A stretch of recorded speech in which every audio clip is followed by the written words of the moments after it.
మెదక్ జిల్లా చేగుంట మండల కేంద్రంలో దేవీ నవరాత్రుల సందర్భంగా హనుమాన్ దేవాలయం దగ్గర మరియు ఎన్జిఓస్ కాలనీలో దాండియా మ్యాజిక్ షో నిర్వహించిన అయిత పరంజ్యోతి. ఈ కార్యక్రమంలో ఆయన మాట్లాడుతూ ప్రజలందరూ సుఖ సంతోషాలతో ఉండాలని, ఆ దుర్గామాత ఆశీస్సులు ప్రజలపై ఎల్లప్పుడూ ఉంటాయని వారు కోరారు.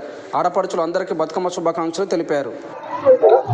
చాలా సంతోషంగా ఉంది. ఇక్కడ నాకు ఈ కాలనీ వాళ్ళు మా వద్ద కూడా ఏదైనా ప్రోగ్రామ్ చేయగలుగుతారా అంటే నేను ఇమీడియట్ గా స్పందించి అన్న ఇలా హనుమాన్ టెంపుల్ ఏరియాలో కూడా నిన్న ఆ కార్యక్రమం జరిపినాను కదా, మీరు చేసుకుంటా అంటే ఈ కార్యక్రమం చేస్తా అని చెప్పాను.